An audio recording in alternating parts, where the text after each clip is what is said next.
जय गुरु to all. आज हम लोग 8 क्वेश्चन तलाक के बारे में जानेंगे। इसके साथ साथ हमारा जो सेकेंड क्वेश्चन है डिसोल्यूशन ऑफ मैरिज और वाइफ को क्या क्या ग्राउंड है डाइवोर्स के लिए, तो वो सारे भी साथ में हम लोग कंबाइंडली हम लोग पढ़ रहे हैं। तो हमारा इस आज के सेशन से हमारा सेकेंड एंड 8th क्वेश्चन दोनों हो जाएगा। तो फर्स्ट हम लोग मैरिज के बारे में पढ़ते हैं। मैरिज के बारे में ऑलरेडी कल भी हम लोग डिस्कस कर ही चुके हैं ऐसे। तो मैरिज, विल्सन ने कहा कि मैरिज एक कॉन्ट्रैक्ट है जिसके द्वारा जो सेक्सुअल इंटरकोर्स है उसको लीगलाइज किया गया है और बच्चे को भी वैधता प्रदान की गई है। महमूद एक जस्टिस से उन्होंने कहा कि मैरिज जो है वो एक ऐसा सिविल कॉन्ट्रैक्ट है जिसमें प्रपोजल और एक्सेप्टेंस होने के बाद राइट और जो ऑब्लिगेशन है, मतलब वाइफ एंड हस्बैंड के बीच एक दूसरे पे जो राइट है और एक दूसरे के लिए जो कर्तव्य है, ये दोनों ही एक साथ और तुरंत, जैसे ही ये कॉन्ट्रैक्ट कंप्लीट हुआ वैसे ही अधिकार और कर्तव्य उत्पन्न हो जाते हैं एक साथ और तुरंत। ठीक है, अब नेक्स्ट करते हैं कि डिसोल्यूशन मैरिज खत्म कैसे कैसे हो सकता है। तो फर्स्ट तो जो है स्पाउस का डेथ हो गया, तो किसी भी मतलब वाइफ का डेथ हो गया या हस्बैंड का डेथ हो गया, किसी के भी डेथ से मैरिज डिसोल्यूशन जो है हो जाता है। और दूसरा है तलाक। तो अब इसको एक एक करके पढ़ते हैं। तो डेथ ऑफ अ स्पाउस में क्या है कि ऑटोमेटिक डिसोल्यूशन हो जाता है, इसके लिए कहीं कोर्ट या फिर कुछ भी करने की जरूरत नहीं है। और अगर वाइफ का डेथ हो गया तब तो हस्बैंड का मतलब जो भी है डाइवोर्स हो ही गया, मतलब डाइवोर्स नहीं, मतलब मैरिज एंड हो गया।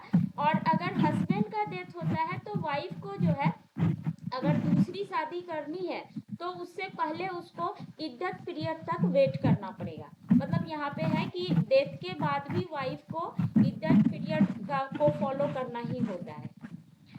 नेक्स्ट है डाइवोर्स। डाइवोर्स में जो इसका दूसरा नाम तलाक भी है, तो तलाक में क्या है, परित्याग होता है ना, रेपुडिएशन। तलाक का मतलब होता है त्याग। तो उसमें क्या है कि to release from a theater or to release other party from the marriage bondage। मतलब कि तलाक का मतलब होता है कि हम जो है मतलब दूसरे पार्टी को, जिसको भी तलाक चाहिए, तो दूसरे पार्टी को वो शादी के बंधन से आजाद कर देना, इसको तलाक कहते हैं। इसमें अब जो है तलाक दे कौन कौन सकता है, तो जो मेजर है और जो साउंड माइंड का है ना, तभी वो दूसरे पार्टी को वो तलाक दे सकता है। और तलाक ऑरली भी होता है और रिटर्न फॉर्म में भी होता है, तो तलाकनामा टाइप का बनता है, तो दोनों फॉर्म में होता है। अब तलाक में क्या क्या चाहिए इसेंशियल, तो इसमें है कि कोई स्पेसिफिक वर्ड की आवश्यकता नहीं होती है और उसमें वाइफ की का प्रेजेंस होना भी जरूरी नहीं है।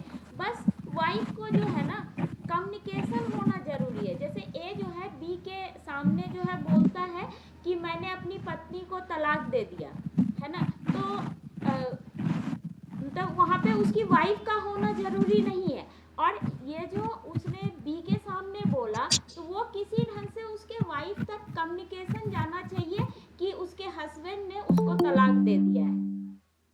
तो ये है कि वाइफ का प्रेजेंस जरूरी नहीं है, पर उस तक जो है कम्युनिकेशन होना जरूरी है। सुन्नी में है कि कोई फॉर्मेलिटीज की जरूरत नहीं है, जबकि जो है सिया कहता है कि ओरल प्रोनाउंसमेंट जो है वो अरेबिक फॉर्म में ही होना चाहिए और उसमें जो है 2 विटनेस की भी आवश्यकता वो बोलता है, उसके बिना तलाक पॉसिबल नहीं है। जबकि सुन्नी लॉ में है कि तलाक जो है वो वैलिड है अगर प्रोनाउंसमेंट जो है वो अंडर कंपल्सन, इंटॉक्सिकेशन मतलब शराब वगैरह पिए हुए हैं, जेस्ट और बाय मिस्टेक भी अगर होता है तो भी सिया लॉ में तलाक वैलिड है, पर सिया लॉ इसको वैलिड नहीं मानता है। नेक्स्ट है कि तलाक कैसे कैसे हो सकते हैं। तो पहला है एक्सप्रेस तलाक। एक्सप्रेस कब होता है? जब क्लियर वर्ड्स में जो है, क्लियर और स्पष्ट वर्ड में जो है तलाक के बारे में बोला जाता है, तो वो एक्सप्रेस तलाक कहलाता है। उसमें जो है तलाक उल सुन्नत और तलाक उल बिद्दत, ये दो चीज़ें आती है। तो तलाक उल सुन्नत में है कि इसको अप्रूवल मिला हुआ है, इसलिए क्योंकि ये रिवोकेबल है ना, इसको वापस लिया जा सकता है। और ये शिया और सुन्नी दोनों स्कूल इसको रिकॉग्नाइज करता है। और ये अप्रूवल इसको इसीलिए मिला हुआ है क्योंकि इसमें तलाक का जो प्रोनाउंसमेंट है वो जो है रिवोकेबल है, इसको वापस लिया जा सकता है, इसीलिए ये ज़्यादा फेमस और अप्रूव्ड है। इसके अंतर्गत भी दो आते हैं, अहसन और हसन तलाक। और तलाक उल बिद्दत में ये जो है इर्रेवोकेबल है, इसलिए ये अनअप्रूव्ड तलाक कहलाता है। ये यही लिखा है, अनरिवोकेबल है इसलिए अनअप्रूव्ड है। और ये पहले नहीं था, ये फेमस, ये पॉपुलर लोगों के बीच में तब हुआ जब इस्लाम के सेकेंड सेंचुरी में ये ज़्यादा पॉपुलर हुआ, पहले ये नहीं था पॉपुलर। अच्छा, इसके अंतर्गत भी दो आते हैं, ट्रिपल तलाक, और उसमें एक वन इररिवोकेबल डिक्लेरेशन भी आता है। जैसे इसमें 3 बार होता है, तो ये वन टाइम भी वाला भी आता है, दो तरह के इसमें होते हैं। नेक्स्ट है इम्प्लाइड अनकंटिजेंट डाइवोर्स। इम्प्लाइड मतलब जिसमें कि एक्सप्रेसली कोई वर्ड नहीं बोला जाता, उसके किसी कंडक्ट से होता है डाइवोर्स। और दूसरा है ये कंटिजेंट। कंटिजेंट का मतलब है कि उसमें कोई ना कोई फ्यूचर इवेंट का कंटिजेंसी उसके अंतर्गत लगाया जाता है ना। तो ये जो इम्प्लाइड एंड कंटिजेंट डाइवोर्स है, ये सिया लॉ रिकॉग्नाइज नहीं करता है, सिया लॉ में ये वैलिड नहीं है। ठीक है। डेलीगेटेड डाइवोर्स, इसको तलाक तफवीज भी कहते हैं। हाँ बोलो। क्वेश्चन दिख नहीं रहा हमको बहुत देर से, बाकियों को दिख रहा है क्या? बताओ भाई, बाकियों को दिख रहा है? हाँ हाँ। पिंकी, फिर तुम एक बार हो सकता है कि ये कर लो, नेटवर्क ऑन ऑफ कर लो या फिर रीजॉइन कर लें। हाँ, रीज्वाइन कर लो। हाँ, फिर से करो काट के। नेक्स्ट है डेलीगेटेड डाइवोर्स। इसमें जो है हस्बैंड वाइफ को जो है डेलीगेट करता है, या थर्ड पर्सन को भी डाइवोर्स का पावर को डेलीगेट करता है। नेक्स्ट है कंस्ट्रक्टिव डाइवोर्स। इसमें ईला और जिहार आता है। और एक उसका नेक्स्ट है खुला, जो कि वाइफ के उसका शुरुआत जो है ना, डाइवोर्स का प्रोसेस का शुरुआत जो है वाइफ करती है। और मुवारात है, जिसमें कि दोनों ही मिल करके एक दूसरे के दोनों का कंसेंट होता है डाइवोर्स के लिए। नेक्स्ट है जुडिशियल डाइवोर्स। ये जो है इस the dissolution of Muslim marriage act, इसके अंतर्गत जो है होता है। और इसमें डाइवोर्स का जो ग्राउंड है वो सिर्फ वाइफ के लिए है, हस्बैंड के लिए नहीं है। ठीक है। और इसके सेक्शन 2 में जो है 8 फॉल्ट ग्राउंड्स है, और सेक्शन 4 में एक एपोस्टेसी का जो है ग्राउंड है। तो अब जो है इतने सारे जो मोड है, ये सारे को हम लोग एक एक करके डिटेल्स में देखेंगे। अब ये है कि यहाँ पे मैंने बहुत ही डिटेल्स में, ताकि इस मोड के लिए कोई कन्फ्यूज़न ना रहे, जहाँ तक हो सके कन्फ्यूज़न दूर हो जाए, इसके लिए डिटेल्स में लिखा है। लेकिन इतना एग्ज़ाम में नहीं लिखना है, क्योंकि इतना एग्ज़ाम में लिखेंगे ना तो 20 पेज अकेले ये क्वेश्चन हो जाएगा। ठीक है। तो उतना डिटेल्स में एग्ज़ाम में नहीं लिखेंगे। ठीक है। जितना याद रहेगा उतना लिख करके आगे बढ़ते जाएंगे। तो अहसन तलाक के बारे में पहले जानते हैं कि इसमें सिंगल प्रोनाउंसमेंट होता है डाइवोर्स के लिए। किस समय होता है? तो टूअर पीरियड में होता है। टूअर पीरियड क्या होता है? प्यूरिटी का टाइम होता है, जो कि 2 मेंस्ट्रुएशन पीरियड के बीच का जो समय होता है उसको जो है तुहर पीरियड कहते हैं। और ये जो है जैसे प्यूरिटी के टाइम में तो होता ही है, उसके अलावा भी एनी टाइम में हो सकता है अगर वाइफ मेंस्ट्रुएशन से फ्री है तो। इसका मतलब कि आपका 60 साल 70 साल की वाइफ है, मतलब वो इस एज को पार कर चुकी है, तब तो फिर ये प्यूरिटी वाला जो कंस्ट्रेंशन रिस्ट्रिक्शन है ये फिर वैलिड नहीं है ना, तो इसकी जरूरत ही नहीं रही, क्योंकि उस समय तो ये है ही नहीं। ठीक है, तो उस समय हो जाएगा at any time followed by, है ना। इस समय सिंगल प्रोनाउंसमेंट करने के बाद वो ड्यूरिंग द इद्दत पीरियड वो इंटरकोर्स नहीं करेगा, है ना। अगर इंटरकोर्स करेगा तब तो फिर तालाक इफेक्टेड ही नहीं होगा, कंप्लीट ही नहीं होगा, है ना। तो वो प्रोनाउंसमेंट करेगा और फिर इंटरकोर्स से नहीं करेगा। अब यहाँ पे है कि प्रोनाउंसमेंट और in to her applies only to oral divorce, है ना। ये सिर्फ जो है मुंह से बोला हुआ डाइवोर्स में अप्लीकेबल होता है, और अप्लीकेबल कहाँ नहीं होता है, अगर राइटिंग में तलाक है तो मतलब राइटिंग में तलाक है तो वो एनी टाइम दे सकता है। ये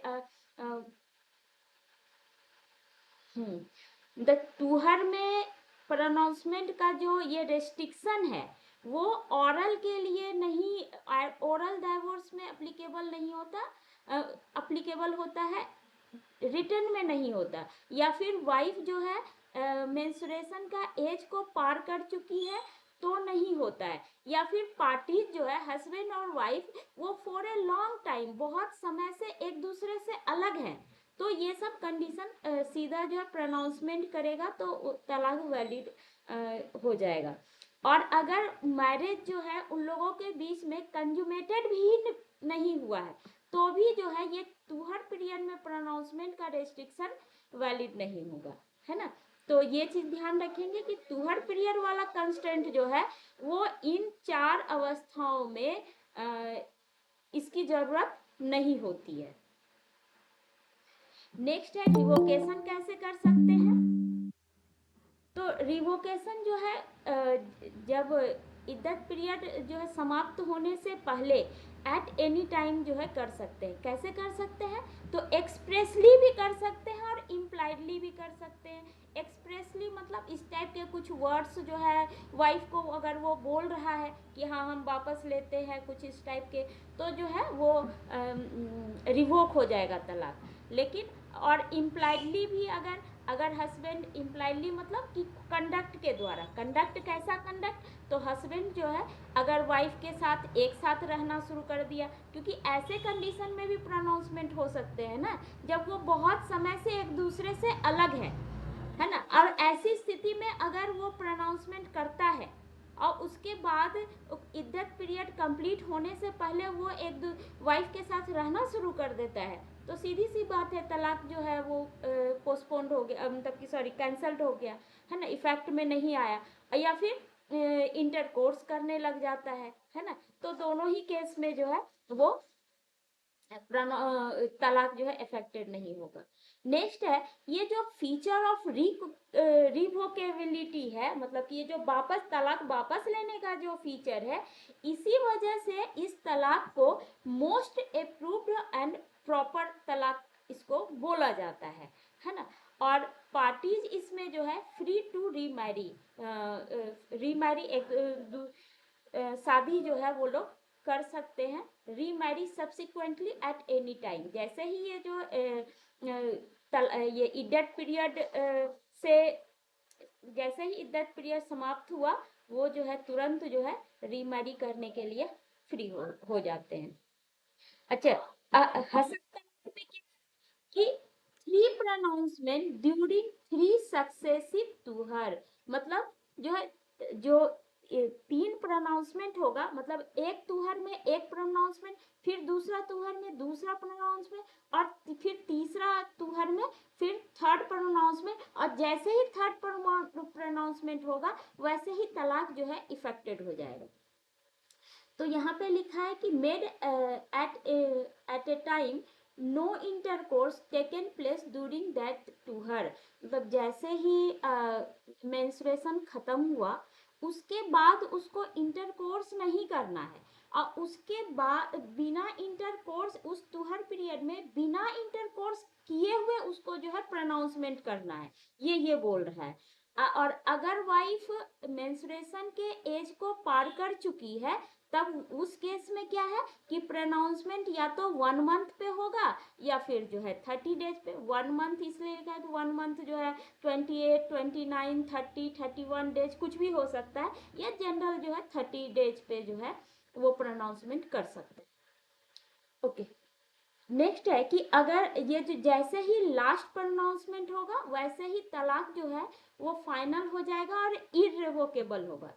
अब यहाँ पे ये तो जनरल हो ही गया, अब यहाँ पे एक कंडीशन आता है, वहाँ पे हम एक चीज देखते हैं, यहाँ पे जो नीचे है वो वाइफ को जो है W से इंडिकेट किया गया है और हस्बैंड को H से क्योंकि कई बार लिखना पड़ा इसलिए जो है इसको सिंबॉलिकली हम लोग जो है इसको करते हैं। तो ये फर्स्ट प्रोनाउंसमेंट जो मेड हुआ वो वाइफ के फर्स्ट टूहर पीरियड में हुआ, बिना इंटरकोर्स किए हुए। जैसे ही मेंस्ट्रुएशन खत्म हुआ बिना इंटरकोर्स किए उसको उसके उस टूहर पीरियड में प्रोनाउंसमेंट हुआ। उसके बाद क्या किया, हस्बैंड ने रिज्यूम कर लिया, जैसे भी करे इंटरकोर्स करके या फिर जो है मुंह से बोल करके जो है ऑरली जो है वो उसको रिवोक कर लिया। ठीक है, फर्स्ट टूहर पीरियड में क्या किया, उसने प्रोनाउंसमेंट किया और फिर रिवोक कर लिया। अब सेकेंड जो टूहर पीरियड था उसमें फिर उसने क्या किया, प्रोनाउंसमेंट किया बिना इंटरकोर्स किए हुए और उसके बाद फिर से रिवोक कर लिया। ठीक है, फर्स्ट टाइम किया, सेकेंड टूहर पीरियड में फिर वही काम किया, फिर जब थर्ड पीरियड टूहर पीरियड आया उसमें भी बिना इंटरकोर्स किए हुए फिर से थर्ड प्रोनाउंसमेंट किया। तो अब यहाँ पे है कि जैसे ही वो थर्ड प्रोनाउंसमेंट किया, वो 2 बार क्या किया, उसने 2 बार प्रोनाउंसमेंट किया और रिवोक कर लिया, लेकिन जब थर्ड टूहर पीरियड में जैसे ही उसने प्रोनाउंसमेंट किया वो मैरिज जो है डिजॉल्व हो जाएगा इररिवोकेबली, मतलब उसके बाद फिर रिवोक वो नहीं कर सकता और ना ही इडियट पीरियड में जाने की उसको जरूरत है। ऐसा क्यों किया गया, वो इसलिए क्योंकि प्रोनाउंसमेंट फॉलोड बाय रिवोकेशन इसमें कैन गो इंडलेसली, है ना। इसमें क्या है कि हस्बैंड तो भाई गलत ही स्थिति में जा रहा है कि वो जो है फर्स्ट टूहर पीरियड में उसने प्रोनाउंसमेंट किया, रिवोक कर लिया, सेकंड में फिर से जो है प्रोनाउंसमेंट किया, फिर से रिवोक कर लिया, फिर से तो ऐसा तो सिलसिला चलता रहेगा क्योंकि तलाक तो कंप्लीट होने वाला नहीं है, क्योंकि तलाक को कंप्लीट होने के लिए 3 टूहर पीरियड में उसको प्रोनाउंसमेंट करने होंगे और होल टाइम जो है उसको इंटरकोर्स नहीं करना होगा, तब जाके थर्ड प्रोनाउंसमेंट में उसका जो है तलाक इफेक्टेड होगा। लेकिन वो तो क्या कर रहा है कि प्रोनाउंसमेंट कर रहा है फिर रिवोक कर रहा है, प्रोनाउंसमेंट कर रहा है फिर, तो ये तो एंडलेसली चलता रहेगा। तो इस चीज को रोकने के लिए, क्योंकि इसमें जो है वोमेन को जो है ह्यूमिलेशन और ये मिजरी और ये हरासमेंट हो रहा है, तो इस चीज को रोकने के लिए प्रॉफिट ने कहा कि तलाक जो है वो फाइनल और इररिवोकेबल होगा अगर वो थर्ड प्रोनाउंसमेंट किया तो, मतलब 2 टाइम्स वो प्रोनाउंसमेंट किया और रिवोक कर लिया और थर्ड टाइम फिर से प्रोनाउंसमेंट करता है, तब वो फाइनल और इररिवोकेबल हो जाएगा। उसके बाद फिर वो जो है ऐसा नहीं कर सकता। और इसके बाद उसके ऊपर और भी मतलब ऐसा वो ना करे, इसके लिए वो फर्दर जो है डिटेरेंट, मतलब कि इस काम को वो ना करे, इस टाइप का प्रैक्टिस को किसी को करने की हिम्मत ना हो, इसके लिए वो और भी उनके ऊपर सजा के रूप में कहिए या जो भी है इम्पोज करते हैं कि party can not remarry.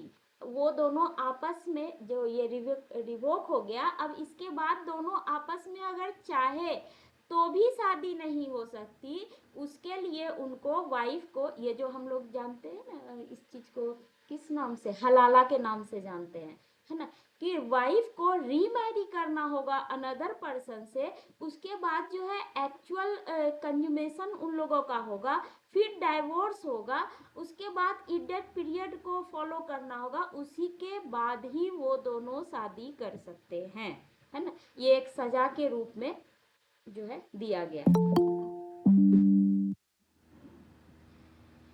Next है तलाक उल बिद्दत, इसमें ट्रिपल तलाक आता है। तो ट्रिपल तलाक में देखिए दो चीज़ें हो सकती है, डिक्लेरेशन जो है वो तुहर पीरियड में होगा, और या तो वो वन सेंटेंस में वो ऐसा बोल दे कि मैं 3 बार तलाक देता हूँ, है ना, या तो सिंगल सेंटेंस में ये शब्द का इस्तेमाल कर ले कि जो है मैं 3 बार तलाक देता हूँ, या फिर वो 3 बार बोल दे, है ना, कि आई डिवोर्स दी, आई डिवोर्स दी, आई डिवोर्स दी है, या तो ये एक बार ही ऐसा बोल दे, या फिर ऐसा जो है सिंगल 3 सेंटेंस का उपयोग कर ले, तो दोनों ही को ट्रिपल तलाक कहते हैं।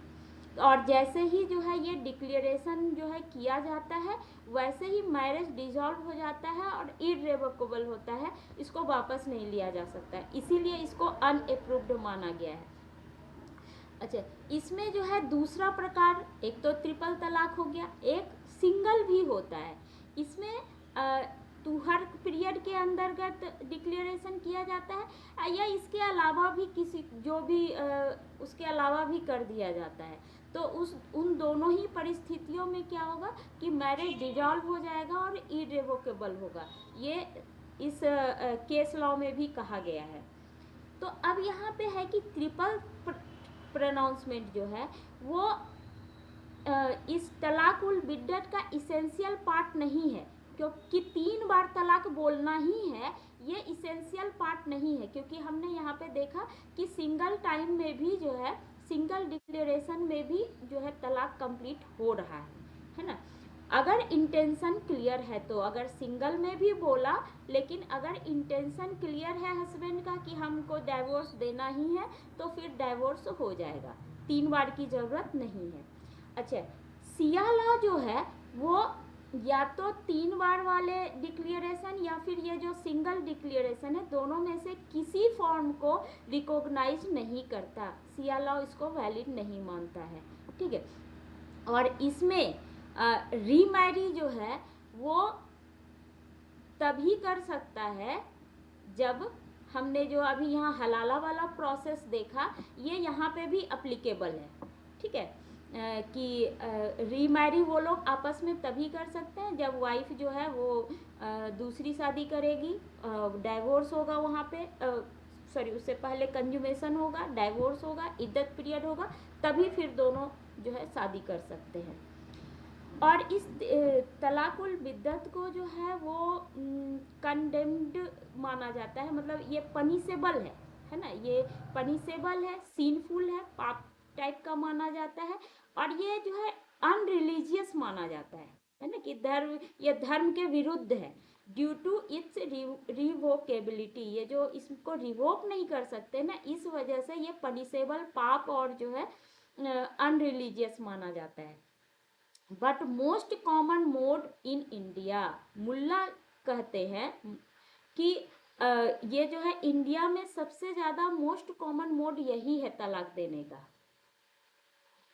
इसलिए एक ये केस लॉ है, ये 1993 में भी ये ट्रिपल तलाक को कोर्ट के द्वारा अनकॉन्स्टिट्यूशनल और कंट्रेरी टू, मतलब ये अवर इंडियन कॉन्स्टिट्यूशन का जो आर्टिकल 14, 15 एंड 21 है, इसके अगेंस्ट में है, ऐसा कहा गया था। पर उसके साथ ये भी लिखा है कि ये केस ना रिपोर्ट नहीं हुआ था, जो भी हो सकता है, इतना बड़ा बात को ना दबा दिया गया होगा या जो भी है, तो ये हुआ था। लेकिन अब जो है 2017 में फिर से Saira Bano versus union of India में केस में इस तलाक को जो है अनकॉन्स्टिट्यूशनल डिक्लेयर किया गया, और साथ ही पार्लियामेंट को डायरेक्शन दिया गया कि इसके रिगार्डिंग कोई लॉ बनाया जाए, सॉरी, ये चीज़ ना ये यहाँ पे होगा, ठीक है, ये गलती से इसमें लिखा गया है, ये चीज़ इसके लिए था, ठीक है, इसको बाद में मैं करेक्ट कर दूंगी। ओके, तो जब डायरेक्शन दिया गया पार्लियामेंट को, तब जो है पार्लियामेंट ने ये लॉ को इनेक्ट किया, the Muslim women protection of right on marriage act 2019, इसको इनेक्ट किया गया। ये छोटा सा ही लॉ एक्ट है, इसमें 8 ही सेक्शन है, जिसमें कि जो है सेक्शन 3 में इस तलाक को ये वॉइड और इलीगल कहा गया। सेक्शन 4 में कौन से एक्ट के बारे में बोल रहे थे, नाम बताइए सर। ये है ना, the Muslim women protection of rights on marriage act 2019, ठीक है। तो इसमें सेक्शन 3 में इस तलाक को वॉइड और इलीगल कहा गया। सेक्शन 4 में इस 3 साल का इम्प्रिजनमेंट डाला गया जो भी ऐसा करता है, और उसके साथ साथ फाइन भी है। और सेक्शन 7 में इस ऑफेंस को कॉग्निजेबल कहा गया, ठीक है, कि गंभीर अपराध है। अगर ये जो उसको जिसको भी तलाक दिया गया है, जिस वोमेन को, है ना, वो कंप्लेन करती है, या फिर उसका जो रिलेटिव है वो या तो ब्लड से रिलेटिव है, या फिर मैरिज के थ्रू जो है रिलेटिव है, या तो वो वोमेन खुद से जो है कंप्लेन करती है पुलिस को, या फिर उसके रिलेटिव करते हैं, तो जो है ये कॉग्निजेबल है, और उसके अंतर्गत पुलिस जो है एफआईआर दर्ज कर सकती है। और इस केस को कंपाउंडेबल के अंतर्गत रखा गया है with the permission of court. जो है अगर वोमेन चाहे तो जो है समझौता कर सकते हैं। हाँ, समझौता हो सकता है। ये सिर्फ इसलिए किया गया ताकि कोर्ट का हमेशा हर एक परिस्थिति में एक ही टारगेट होता है कि मैरिज को बचाया जाए। तो इतना होने के बाद भी पनिशमेंट और इतने सारे प्रोविजंस होने के बाद भी इसको कंपाउंडेबल माना गया कि अगर वाइफ चाहे, है ना, वही वोमेन, कोई और नहीं, कोई दूसरे वोमेन की बात नहीं हो रही है, जिस वोमेन को तलाक इस ढंग से देने की कोशिश की गई थी, उसी वोमेन, अगर वही वोमेन चाहे तो वो समझौता दोनों के बीच हो सकता है और उन लोगों की शादी बच सकती है। नेक्स्ट है इम्प्लाइड एंड कॉन्टिंजेंट डाइवोर्स। ये सिर्फ सुन्नी लॉ में जो है इसको रिकॉग्निशन है, बाकियों में नहीं है। ओके, तो इसमें फिर एक एक करके देखते हैं। इम्प्लाइड डाइवोर्स का क्या मतलब होता है? इसमें क्या है कि कोई क्लियर वर्ड्स तलाक के नहीं बोले जाते हैं। इसमें जैसे एग्जाम्पल में है, ये एग्जाम्पल है, इसके अलावा भी और कुछ हो सकते हैं। इसमें हस्बैंड ऐसा कुछ बोलता है कि मैं जो है वो सारे रिलेशंस तुम्हारे से जो है, तुम्हारे साथ सारे रिलेशंस मैं खत्म करता हूँ, और अब जो है तुम्हारे साथ किसी भी ढंग का मैं तुम्हारे से संबंध, कोई कनेक्शन नहीं रखूंगा, है ना। तो इसमें तलाक की तो कोई बात नहीं हो रही है, लेकिन जो है इस टाइप की बात बोल रहा है, या फिर ये बोल रहा है कि मैं तुमको अपने वाइफ के होने के स्टेटस से मैं तुमको मुक्त करता हूँ। तो ये डाइवोर्स की बात तो नहीं हो रही है, लेकिन उसी टाइप का कोई कुछ बात है, ये इम्प्लाइड है ना। तो इस टाइप का इम्प्लाइड जो है वो, इस टाइप का इम्प्लाइडली वो कुछ बोला है और उसका इंटेंशन डाइवोर्स देने का है, ऐसा अगर प्रूफ हो जाता है तो फिर जो है तलाक इफेक्ट में हो जाएगा। इम्प्लाइड है और उसके साथ साथ उसका इंटेंशन प्रूफ करना होगा। अगर इंटेंशन तलाक देने का प्रूफ नहीं होता है तो तलाक इफेक्ट में नहीं आएगा। नेक्स्ट है कंटिंजेंट। कंटिंजेंट का मतलब क्या होता है कि तलाक जो है वो तब होगा जब कोई फ्यूचर इवेंट हो जाएगा, है ना। वो तुरंत में इमीडिएट तलाक नहीं है। ये बोल रहा है कि फलाना चीज अगर होगा ना तो समझो कि जो है तलाक है ना। तो ये तलाक जो है जब ऐसा होगा तो फिर तलाक इफेक्ट में कब आएगा? जब जिस इवेंट की बात वो किए थे वो हो जाए, ठीक है। तो इस केस में देखिए कहा गया है कि जैसे एक उदाहरण दिया गया इसमें ना, इस केस में कंटिंजेंट और इम्प्लाइड डाइवोर्स को एक साथ जो है इसमें समझाया गया है इस केस में। तो इसमें कहा गया कि अगर वाइफ जो है वो अपने मैटरनल होम, अपने माँ के घर जाना चाहती है और हस्बैंड ये बात बोलते हैं कि thou art my cousin my paternal uncle's daughter if the ghost, है ना, इस टाइप की बात बोलता है, तो इसका मतलब है कि वो ये इम्प्लाइड डाइवोर्स है। क्यों? क्योंकि ये डायरेक्ट कोई डिक्लेरेशन नहीं है तलाक का। यहाँ पे ये बोल रहा है वाइफ को कि वाइफ चूंकि अपने नैहर जाना चाहती थी और हस्बैंड बोलते हैं कि अगर तुम गई अपने नैहर, अगर तुम गई तो तुम क्या हो जाओगी, मेरी कजन हो जाओगी, मतलब मेरी हस्बैंड मतलब वाइफ जो हो, अब उसके बाद तुम ना मेरी वाइफ नहीं रहोगी, तुम मेरी क्या हो जाओगी, पैटर्नल अंकल्स डॉटर, मीन्स की जो है कजन हो जाओगी, है ना। तो कहने का मतलब ये है कि अगर तुम गई, है ना, एक तो वो डायरेक्टली तलाक की बात नहीं कर रहा है इसलिए ये इम्प्लाइड हो गया, और कंटिंजेंट क्यों हो गया, क्योंकि ये तलाक इफेक्ट में तभी आएगा जब ये सुनने के बाद भी वाइफ अपने नैहर चली जाएगी, तो अगर नहीं गई तो तलाक इफेक्ट में नहीं आएगा। तो इसीलिए एक साथ दोनों चीज़ों को बता रहा है, इम्प्लाइड और कंटिंजेंट। तो यही वही लिखा है कि इम्प्लाइड डाइवोर्स इसलिए है क्योंकि यहाँ पे डायरेक्ट डिक्लेरेशन नहीं किया गया है, पर यहाँ पे इम्प्लाइड है ये बात कि उसके रिलेशन में एक शिफ्ट आ जाएगा, है ना, कि उनका जो रिलेशन जो अगर वाइफ गई अपने नैहर तो क्या होगा कि उसका जो हस्बैंड और वाइफ का जो रिलेशन है वो किस में चेंज हो जाएगा, कजन में से चेंज हो जाएगा, उनके बीच फिर कजन का रिलेशनशिप आ जाएगा, यानी कि उनका जो मैरिज का जो मैरिज है वो ब्रेक डाउन हो जाएगा, है ना। और कंटिंजेंट क्यों है, क्योंकि डाइवोर्स तभी इफेक्ट में आएगा जब उसकी वाइफ जो है मैरिटल होम, है ना, ससुराल अपने ससुराल को छोड़ेगी तब। अब नेक्स्ट है कि हस्बैंड अगर कहता है कि I have divorce thee but I reserve to my self an option of 3 days, वो हस्बैंड बोलते हैं कि मैं तुमको तलाक देता हूँ पर मैं 3 दिन का ऑप्शन न रिजर्व रखता हूँ, मतलब 3 दिन तक मैं जो है कहता है वापस ले सकता हूँ, या फिर 3 दिन के बाद मैं तुमको तलाक दूंगा, इस टाइप से 3 दिन मैं रखता हूँ, 3 दिन के बाद इफेक्ट में आएगा, मतलब तलाक कब इफेक्ट में आएगा, 3 दिन बाद।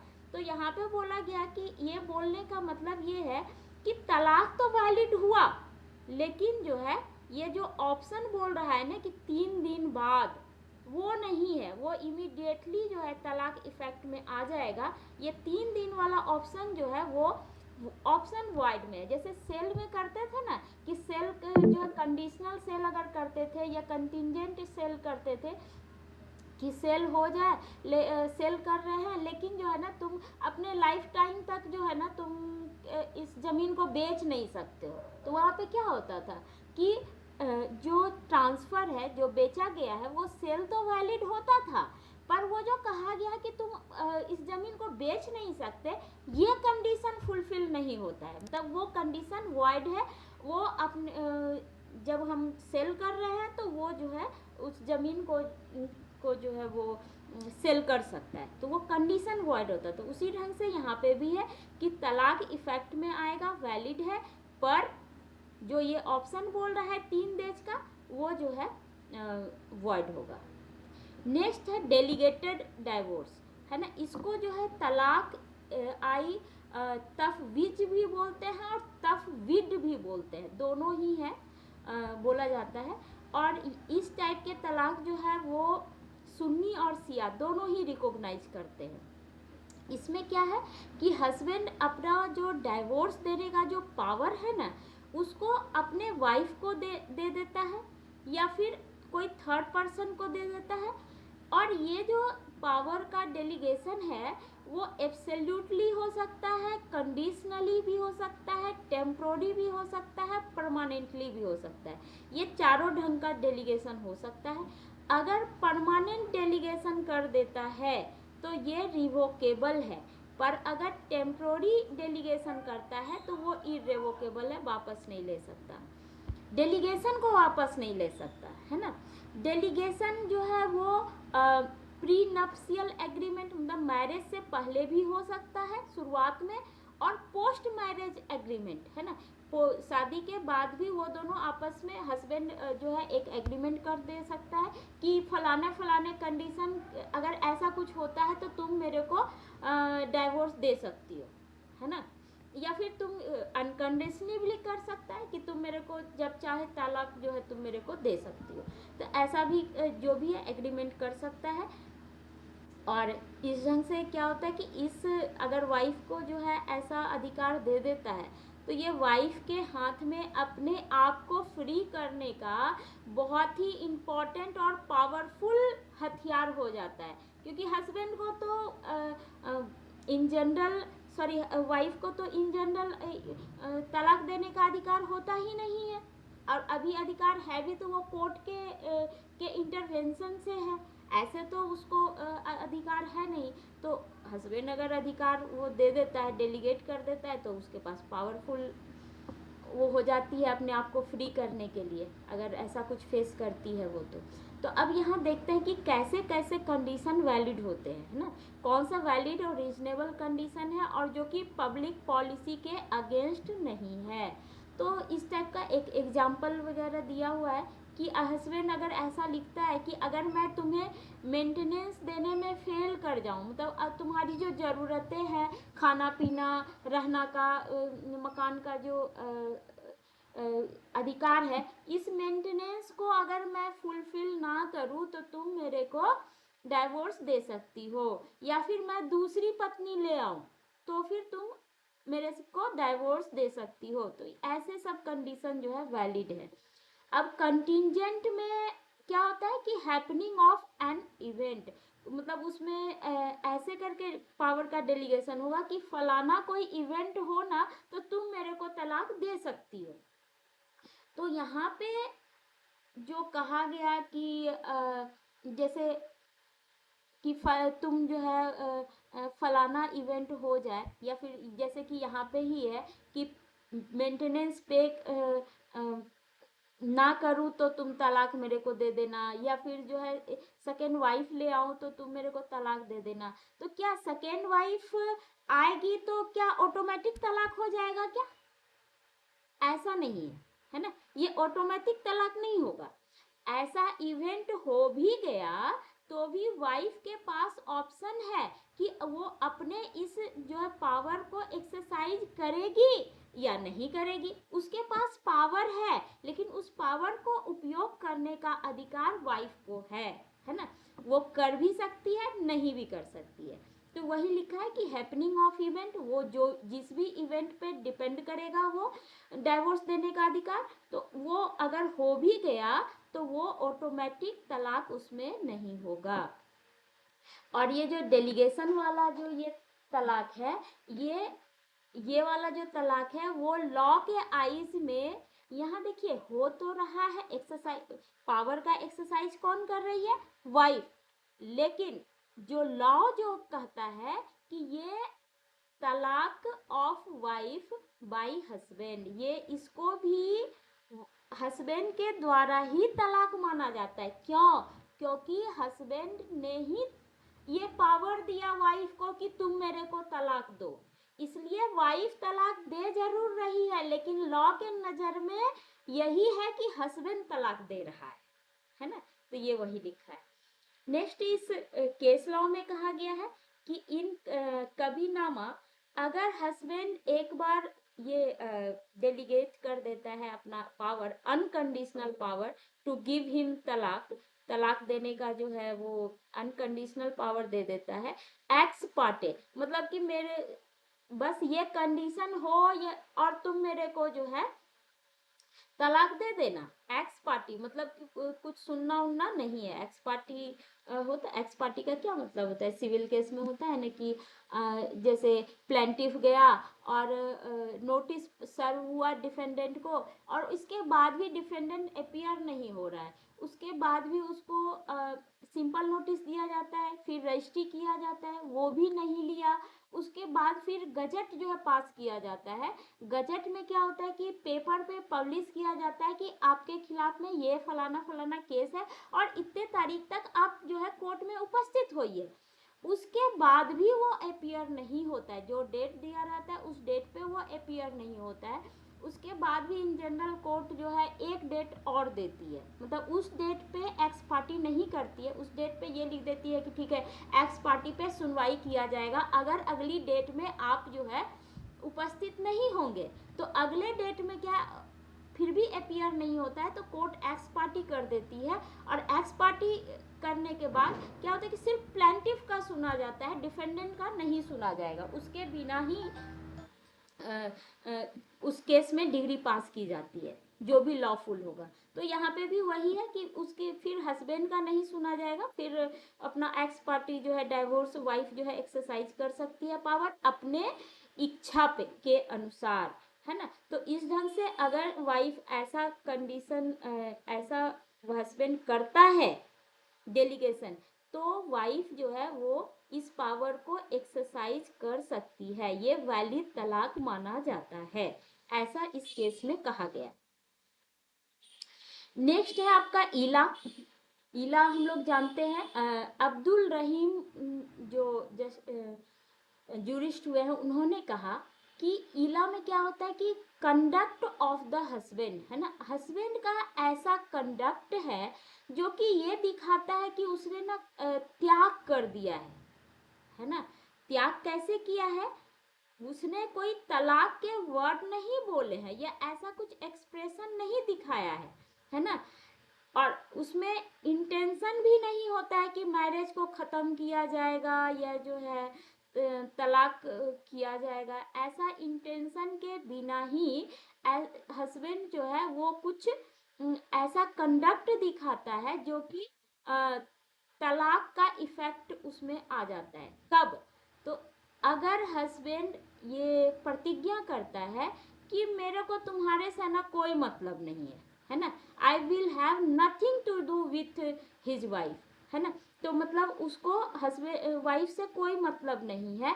और ये जो उसने ओथ लिया, प्रतिज्ञा किया, इस प्रतिज्ञा के अनुसार वो वाइफ के सोसाइटी से मतलब उसके आस पास से बिल्कुल 4 मंथ के लिए बिल्कुल अलग हो जाता है वाइफ से। तो फिर इस जो हस्बैंड का जो ये व्यवहार है, इसका लीगल इफेक्ट ये होता है कि जो है डाइवोर्स हो जाता है, ठीक है। तो ये हस्बैंड का कंडक्ट के अनुसार से डाइवोर्स ये यहाँ पे हो जाता है। यहाँ पे बोला गया कि ये जो असल हर एक स्कूल के अपने अपने मत है, तो यहाँ पे सैफी और सिया ये बोलते हैं कि अगर ऐसा कुछ इस टाइप के कंडक्ट होते हैं तो इससे तलाक नहीं होता है, बल्कि जुडिशियल डाइवोर्स लेने के लिए वाइफ के पास सिर्फ अधिकार आता है। मतलब ऐसा कुछ होता है तो वाइफ जो है कोर्ट जाए और जुडिशियल डाइवोर्स ले, ठीक है। ये तलाक नहीं होगा, इससे तलाक लेने के लिए उसको कोर्ट जाना होगा। अच्छा, इतना इशारिया क्या कहता है, वो कहता है कि ये डाइवोर्स का उपयोग, इस टाइप के डाइवोर्स का उपयोग कब होगा, जब मैरिज उनका कंज्यूमेशन हो जाए।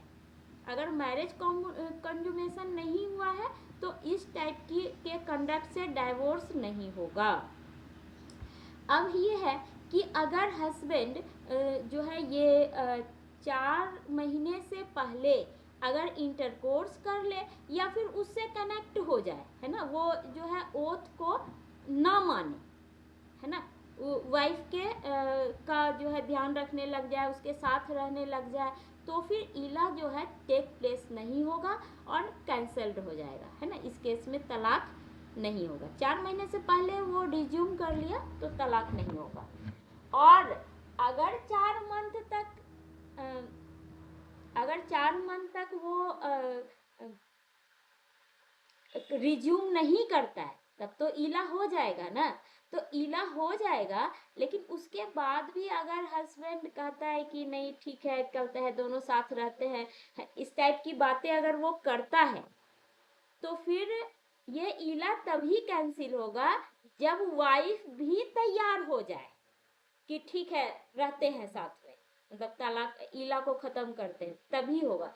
मतलब अगर वाइफ नहीं चाहेगी तो हस्बैंड उसको रिज्यूम 4 मंथ के बाद नहीं कर सकता। नेक्स्ट है जिहार। जिहार को जो है इनकम्प्लीट डाइवोर्स कहते हैं, क्योंकि जिहार में अगर कोई इंटर करता है ना तो इंटर करने के बाद जो है इमीडिएट तलाक नहीं होता है, उसके बाद भी और कुछ कुछ प्रोविजन होते हैं। अगर उसको माना जाता है तो ही तलाक होता है, नहीं तो नहीं होता है। इसीलिए इसको जिहार को इनकम्प्लीट डाइवोर्स कहा जाता है। इसमें जो क्या है कि हस्बैंड जो है वो वाइफ को से जो है ना असंतुष्टि जाहिर करता है। वो कहता है, असंतुष्टि कैसे जाहिर करता है, तो वो कहता है अपने वाइफ को कि तुम जो है वो मेरी मदर की तरह लगती हो या बहन की तरह लगती हो, या फिर कोई भी ऐसा वोमेन जो कि प्रोहिबिटेड रिलेशनशिप के डिग्री में आती है ना। इस टाइप के कोई भी वोमेन के साथ।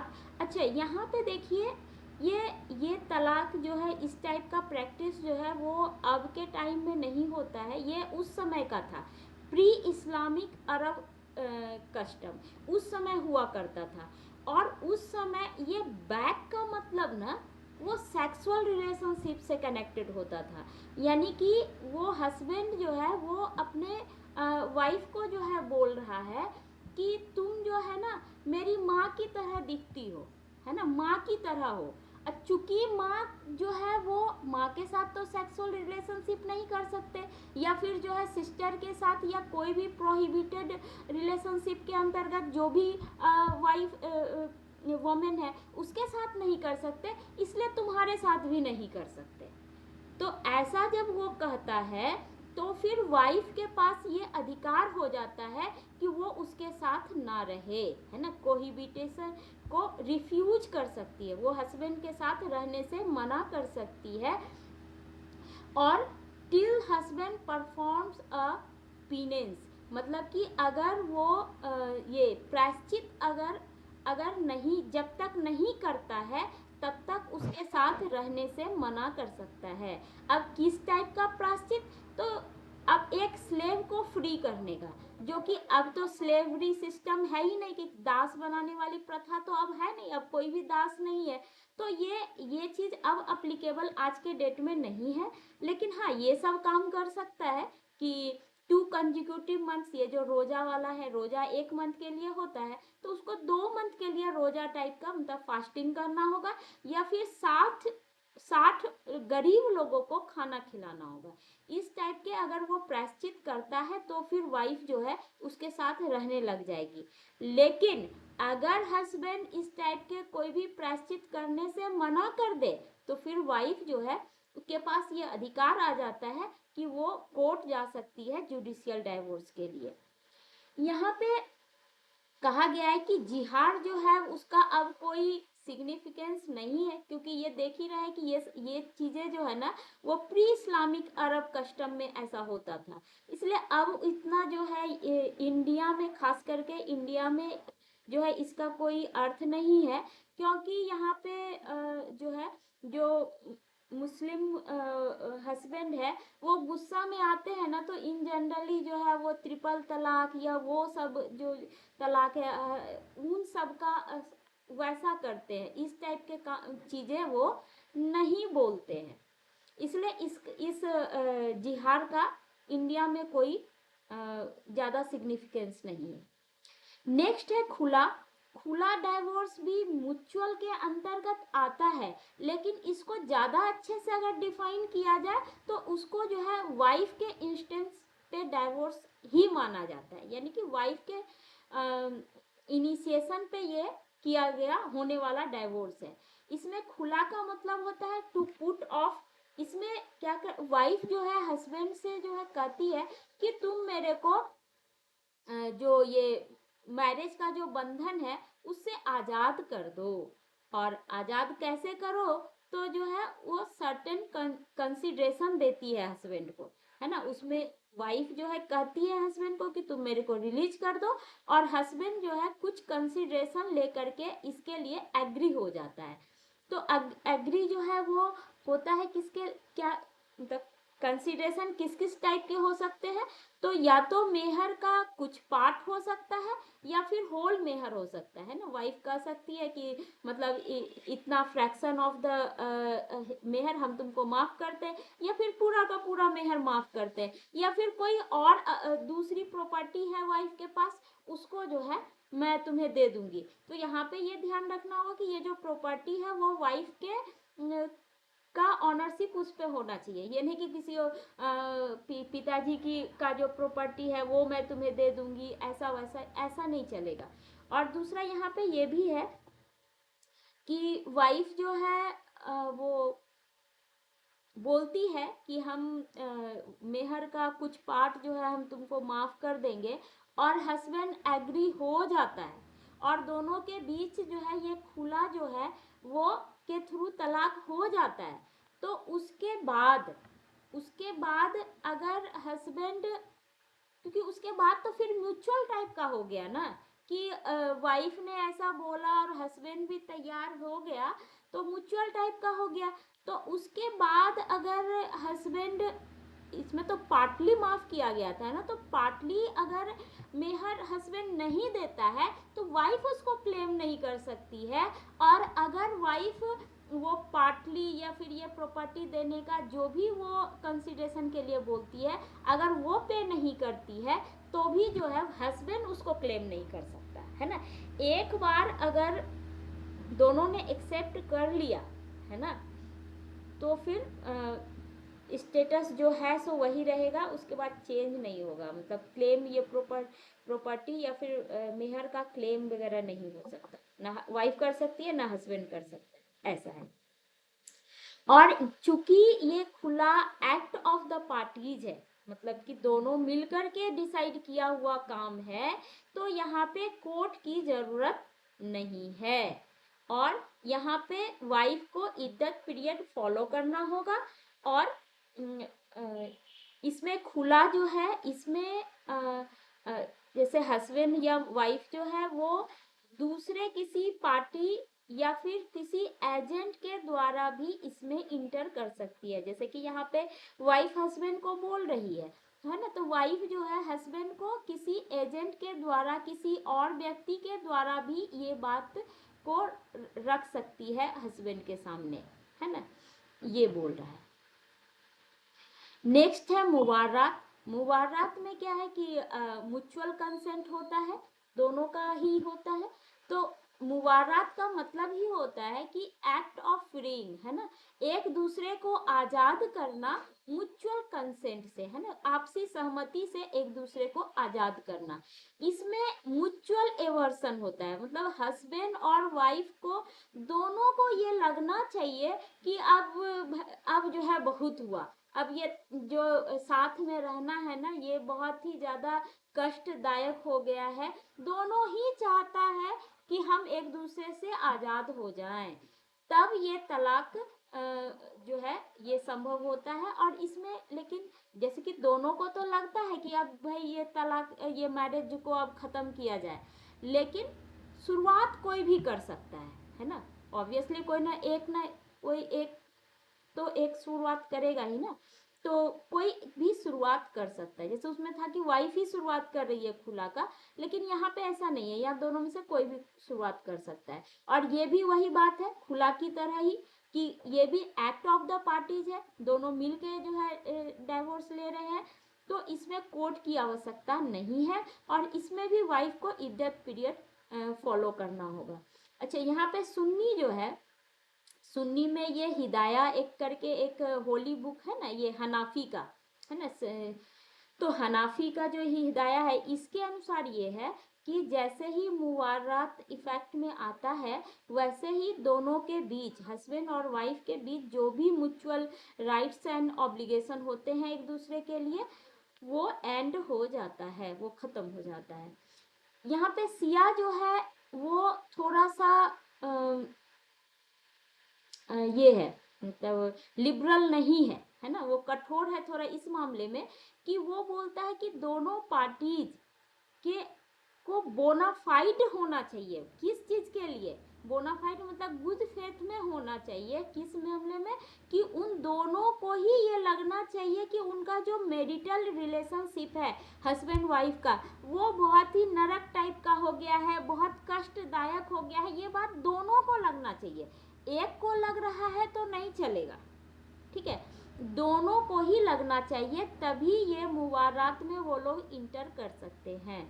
और सिया और सुन्नी दोनों ही लॉ में इस मुवारात को इर्रेवोकेबल डाइवोर्स माना गया है, इसको वापस नहीं लिया जा सकता। उसके बाद अब इतना तो हस्बैंड और वाइफ के को लेकर, पहले हस्बैंड को लेकर था, फिर हस्बैंड और वाइफ का म्यूचुअल डाइवोर्स हमने देख लिया। अब जो है कुछ अधिकार हमारा जुडिशियल भी जो है कुछ अधिकार देते हैं वाइफ को कि आप इस ग्राउंड पे, पहले भी था और ये जो एक्ट बना है ना, ये एक्ट पहले के जो ग्राउंड थे उसको भी इंक्लूड करते हुए नए ग्राउंड्स को भी जो है इसमें इंट्रोड्यूस किया गया है। और इसमें सारे ही ग्राउंड्स वाइफ के लिए ही हैं, इसके थ्रू हस्बैंड जो है वो डाइवोर्स नहीं ले सकता। और ये जो एक्ट, ये जो है dissolution of marriage, Muslim marriage act, ये अप्लीकेबल टू होल इंडिया है और ऑल मुस्लिम है।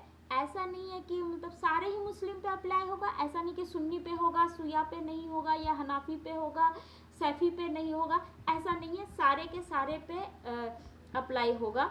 और इसमें फिर एक एक करके देखते हैं। इसमें जो है सेक्शन 2 में जो है 8 ग्राउंड्स है, तो वो एक एक करके हम लोग देखते हैं।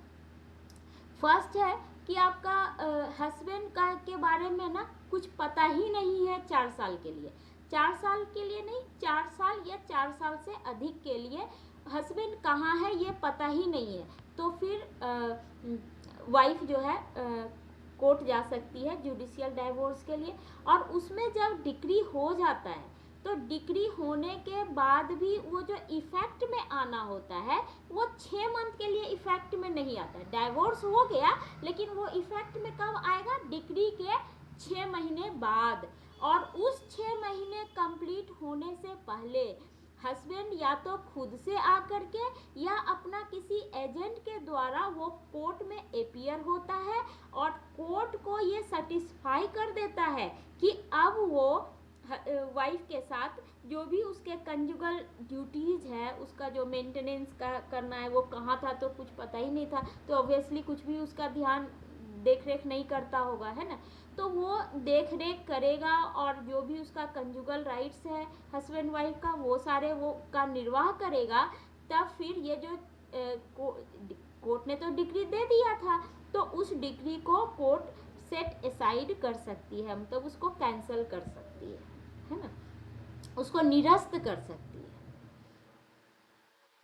नेक्स्ट ग्राउंड है फेलियर टू प्रोवाइड मेंटेनेंस, है ना, मेंटेनेंस 2 से अधिक साल के लिए हस्बैंड जो है नहीं दे पाता है, या तो नेग्लेक्ट करता है या फेल कर देता है, फेल हो जाता है, मेंटेनेंस नहीं दे पाता 2 से अधिक साल के लिए। तो यहाँ पे अगर हस्बैंड ऐसा कुछ ग्राउंड बोलता है कि हम देखिए ना, हम मेंटेनेंस इसलिए नहीं दे पा रहे हैं क्योंकि हम गरीब हैं, क्योंकि जो है मेरा हेल्थ अच्छा नहीं है, क्योंकि मेरा काम छूट गया है, या फिर हम जेल में थे, या इस टाइप के और भी कोई कारण अगर हस्बैंड बताता है, तो इस आधार पे कोर्ट रिफ्यूज नहीं कर सकती वाइफ को डिग्री देने से, है ना, डिग्री फिर भी उनको देना ही होगा, ये सारे ग्राउंड काम नहीं करेंगे। अच्छा, इस केस में ये भी कहा गया है कि वाइफ रिच है ना, हस्बैंड ये बोलता है कि वाइफ को मेंटेनेंस देने की क्या जरूरत है, वाइफ तो ऑलरेडी रिच है, उसको कहीं कोई दिक्कत नहीं है। ये डिफेंस नहीं चलेगा, है ना। वाइफ रिच है तो भी जो है, क्योंकि हस्बैंड का ये कर्तव्य बनता है मेंटेनेंस देने का, तो उसको देना होगा। नेक्स्ट है मेंटेनेंस का मतलब क्या होता है। तो मेंटेनेंस का मतलब होता है वो सारे नेसेसरी थिंग्स, है ना, जो कि लाइफ के लिए जरूरी हैं, जैसे खाना, कपड़ा, रहना, है ना, मकान, इस टाइप की चीजें उनको देनी होगी। नेक्स्ट ग्राउंड है कि हस्बैंड जो है वो इम्प्रिजनमेंट, है ना, इम्प्रिजनमेंट उसको 7 या 7 साल से अधिक की सजा हो गई है हस्बैंड को, है ना। लेकिन ये डिग्री तब तक पास नहीं होता है जब तक कि उनका सेंटेंस फाइनल ना हो जाए। अब यहाँ पे देखिए फाइनल का मतलब क्या है। फाइनल का यही मतलब है कि जैसे कि जो ट्रायल कोर्ट है वो हस्बैंड को 7 या 7 से अधिक साल का इम्प्रिजनमेंट दे दिया, तो इतना ही सफिशिएंट नहीं होगा कि वाइफ को डिग्री दे दिया जाए डाइवोर्स का। उसको क्योंकि हस्बैंड इसके खिलाफ में हाई कोर्ट जा सकता है। अब हाई कोर्ट गया, वहाँ पे केस पेंडिंग है, तो यानी कि क्या हुआ कि अभी सेंटेंस जो है उसका फाइनल नहीं है, तो उस स्थिति पे उसको वाइफ को जो है डिग्री नहीं मिलेगा। उसके बाद भी हाई कोर्ट भी मान लीजिए कि ये कर दिया, ठीक है इसको सजा तो मिलनी ही चाहिए, ठीक है, डिसमिस कर दिया, तब तो बात ही खत्म होगी, डिग्री का सवाल ही नहीं है। और मान लीजिए कि उसकी बात को मान लेता है कि हाँ ट्रायल कोर्ट का जो डिसीजन हुआ उसको मान लेती है हाई कोर्ट, तो उसके बाद भी क्या है कि सुप्रीम कोर्ट जा सकते हैं। लेकिन सुप्रीम कोर्ट तभी जाया जा सकता है हाई कोर्ट के खिलाफ जब हाई कोर्ट वहाँ पे उसको स्पेशल लीव पिटीशन होता है। हम लोगों ने पिछली बार सेकेंड सेम में पढ़ा था ना सुप्रीम कोर्ट का जुरिडिक्शन के अंतर्गत कि स्पेशल लीव पिटीशन के अंतर्गत वो एप्लीकेशन लगाएगा, वहाँ पे सुप्रीम कोर्ट अगर ग्रांट कर लेती है उसके बाद फिर अगर वो हाई कोर्ट ट्रायल कोर्ट का ये 7 इयर्स का ये उसको बरकरार रखती है, तब तो डिग्री मिल जाएगा, फाइनल हो जाएगा। और अगर नहीं मानती है उसका या तो डिसमिस कर देती है सेकेंड, या फिर जो है वो जो आपका स्पेशल लीव पिटीशन है उसी को खारिज कर देती है, या फिर हाई कोर्ट से जो बरकरार रखा गया 7 या 7 साल से अधिक की सजा को, उसके बाद हस्बैंड सुप्रीम कोर्ट अपील में गया ही नहीं, और जो अपील का जो टाइम है वो भी खत्म हो गया, तो फिर उस केस में क्या होगा, ये फिर फाइनल हो गया। अब सुप्रीम कोर्ट के पास वो गया ही नहीं हस्बैंड, तब तो फाइनल हो गया ना।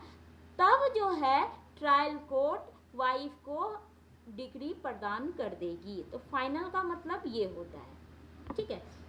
नेक्स्ट है failure to fulfil marital duties. वो अगर 3 साल के लिए हस्बैंड बेसिक नीड को, जो भी हस्बैंड वाइफ का बेसिक नीड है उस मैरिटल ड्यूटीज को अगर नहीं निभाता है विदाउट अ वैलिड रीजन, उसके पास कोई वैलिड रीजन नहीं है और 3 साल से अधिक तक वो फेल कर जाता है, तो फिर क्या होगा कि उसको कोर्ट जा सकती है वाइफ, है ना। फेल्योर जो है यहाँ पे सिर्फ बेसिक मैट्रिमोनियल ऑब्लिगेशन से है ना, जो बेसिक थिंग है जो होना चाहिए। अब वो बोलेगी कि मेरे को 5 मंजिला मकान तुम नहीं बना के दिए, तो ये तो बेसिक नीड नहीं है ना, बेसिक ऑब्लिगेशन नहीं है ना, तो ऐसी चीज़ें नहीं बोले, मतलब कि ठीक है जो रोटी कपड़ा मकान है और जो भी चीज़ें हैं उन सब चीज़ों का अगर वो फेल करता है तो ही होगा ऐसा। नेक्स्ट है इम्पोर्टेंस। इसमें हस्बैंड अगर इम्पोर्टेंट है मैरिज के टाइम पे, है ना, और वो वैसा ही रह गया सूट फाइलिंग तक, है ना, जब वाइफ सूट फाइल कर रही है डाइवोर्स के लिए, मैरिज से के टाइम से ही इम्पोर्टेंट है और सूट केस फाइल करने तक वो इम्पोर्टेंट ही है, तब जो है उसको डाइवोर्स का मतलब डिग्री फिर मिल जाएगा, है ना। और इसमें क्या है कि अगर हस्बैंड ये एप्लीकेशन लगाता है तब अगर नहीं लगाता तो फिर नहीं होगा, ठीक है। अगर हस्बैंड एप्लीकेशन लगाता है तो फिर कोर्ट जो है बाउंड है इस बात के लिए कि वो एक ऑर्डर निकालेगी, है ना, डिग्री पास करने से पहले, मतलब वाइफ के फेवर में डिग्री पास करने से पहले कोर्ट एक ऑर्डर निकालेगी हस्बैंड के लिए कि तुम मतलब ये जो ऑर्डर निकला है उसके 1 साल तक में कोर्ट को ये सेटिस्फाई कर दो कि अब तुम इम्पोर्टेंट नहीं हो, है ना। वो कुछ मेडिकल सर्टिफिकेट दिखा एग्जामिनेशन करवा करके वो जो है कोर्ट को सेटिस्फाई कर सकता है। और ऐसा अगर हस्बैंड कर लेता है तो फिर क्या होगा, कोर्ट फिर डिग्री पास नहीं करेगी, है ना। और ये चीज़ वो इम्पोर्टेंट नहीं है, इस बात का प्रूफ हस्बैंड ही देगा। और यहाँ पे एक चीज़ और है जो मैंने बहुत बड़ा हो जाएगा इसलिए मैंने नहीं लिखा है कि हस्बैंड जो है वो अगर एक बार जो भी मेडिकल करवा करके कोर्ट के सामने उसका सर्टिफिकेट जो है दे करके इस बात को प्रूफ कर दिया तो उसके बाद भी कोर्ट ऐसा नहीं बोलेगी कि तुम्हारे को इस मेडिकल बोर्ड के सामने जो है फिर से तुम्हारे को री एग्जाम किया जाएगा, ऐसा जो है कोर्ट नहीं करेगी, ऐसा लिखा है। नेक्स्ट है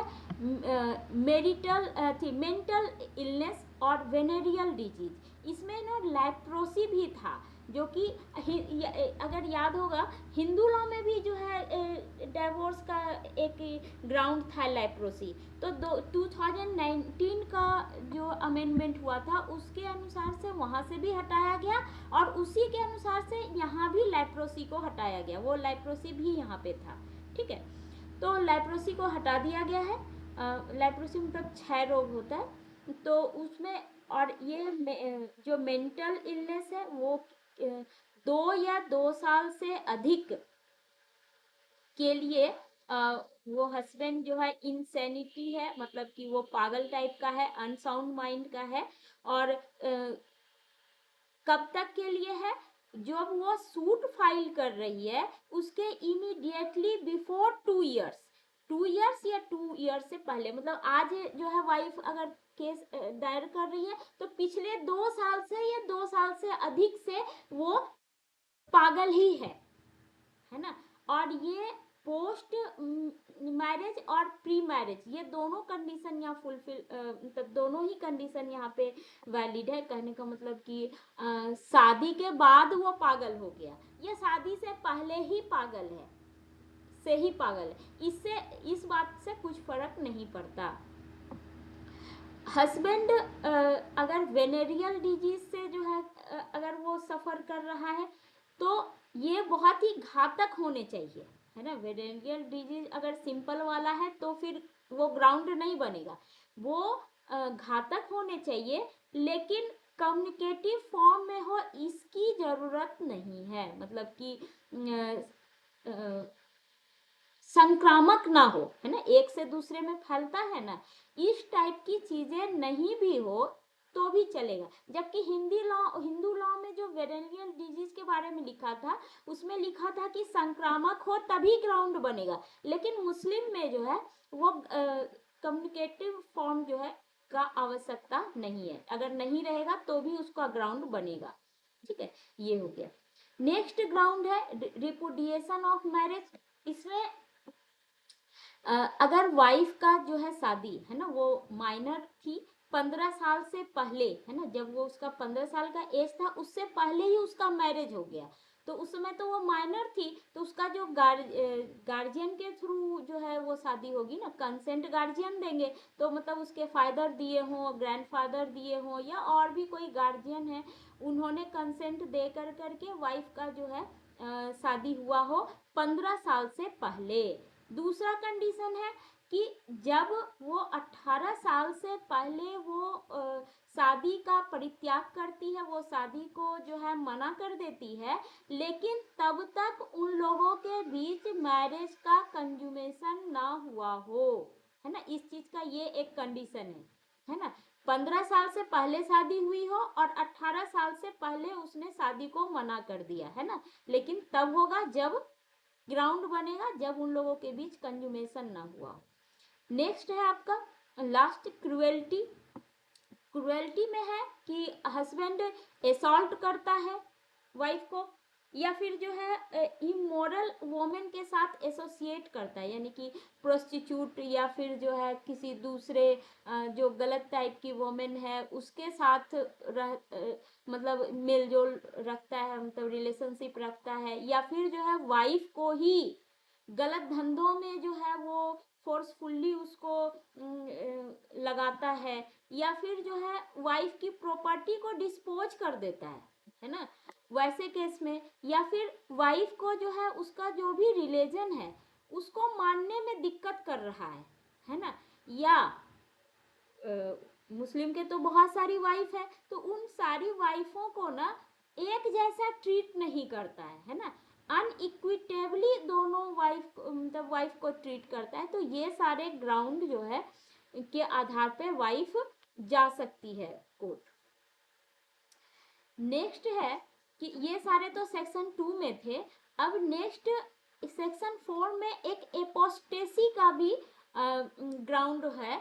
एपोस्टेसी का मतलब ये होता है कि रिनंसिएशन ऑफ इस्लाम, मतलब कि वो इस्लाम धर्म को मना कर देता है, या फिर वो कहता है कि ठीक है, इस्लाम धर्म को मानने का मतलब क्या होता है कि प्रोफेसिंग ऑफ इस्लाम क्या होता है कि हम इस बात को मानते हैं कि जो गॉड जो है और गॉड पे बिलीफ है, और गॉड ये जो प्रॉफिट है वो गॉड के मैसेंजर हैं, उनमें भी बिलीफ है, इस टाइप की।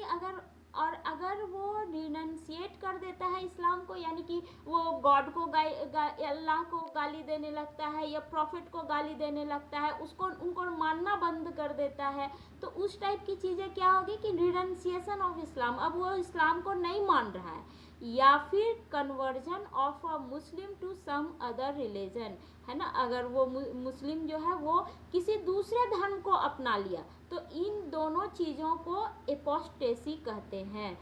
और अगर इसमें फिर 3 कंडीशन है ना, सेक्शन 4 में 3 क्लॉजेज है, section first, second and third. तो ये तीनों क्या कहता है कि अगर हस्बैंड इस्लाम को रिनंसिएट कर दिया या अदर रिलीजन को वो जो है फॉलो करने लग गया, कन्वर्जन कर लिया, तो जैसे ही ऐसा किया उनका जो मैरिज है वो कंप्लीटली जो है डिसोल्यूशन में चला जाएगा, और या फिर इमीडिएट, है ना, कंप्लीट एंड इमीडिएट, तुरंत जैसे ही ऐसा किया उनका जो शादी है वो खत्म हो जाएगा। दूसरा वाइफ के लिए बोल रहा है कि ऐसी वाइफ जो शादी से पहले उसका कुछ और रिलीजन था, दूसरे किसी रिलीजन में जो है वाइफ थी और उससे शादी किया, मुस्लिम हस्बैंड शादी किया, और उसके बाद क्या होगा कि उसका तो शादी तभी वैलिड होगा ना जब वो इस्लाम में कन्वर्ट होगी। तो दूसरे रिलीजन में किया, फिर वाइफ ने दूसरा इस्लाम जो है कबूल की, और उसके बाद फिर अपने रिलीजन में ही वापस चली गई, मतलब एक मुस्लिम मैन हिंदू वाइफ से शादी किया, और फिर वाइफ जो है वो इस्लाम धर्म को अपनाई, और वाइफ फिर से हिंदू बन गई, है ना, अपने ओरिजिनल फेथ में आ गई, या फिर वो हिंदू ना बन के क्रिश्चियन बन गई, पारसी धर्म को अपना लिया, कुछ भी कोई दूसरा धर्म अपना ली, तो फिर उस स्थिति में भी कंप्लीट एंड इमीडिएट रिजोल्यूशन हो जाएगा, है ना। लेकिन तीसरा क्लाउज ये कहता है कि अगर कोई मुस्लिम वाइफ है और वो किसी दूसरे धर्म को अपना रही है, तो फिर इमीडिएट डिसोल्यूशन नहीं होगा, उसको उसके पास ये अधिकार होता है कि वो कोर्ट जा सकती है डाइवोर्स लेने के लिए। कौन सेक्शन 2 में अभी जो हमने 8 ग्राउंड जो है पढ़ा, उस 8 ग्राउंड में से कोई भी एक ग्राउंड है तो उसके आधार पे वो कोर्ट जा सकती है, मतलब उसका इमीडिएट शादी खत्म नहीं होता है। किसका? अगर वो मुस्लिम वाइफ है तो। अगर दूसरे धर्म की वाइफ थी तो उसमें फिर रिकन्वर्जन अगर हो रहा है तो फिर वो जैसे हस्बैंड का कंप्लीट हो जाता था तुरंत डिसोल्यूशन, वैसे ही वाइफ का भी हो जाएगा, है ना। इस ढंग से जो है ये तलाक जो है खत्म हुआ। और एक ना लियान इसमें बाय मिस्टेक छूट गया है, तो इसमें इस पीडीएफ में ना लियान को ऐड करके मैं फिर वो पोस्ट कर दूंगी इसमें, ठीक है। तो लियान एक छूटा हुआ है, बाकी सारे हो गए हैं। तो थैंक यू टू ऑल।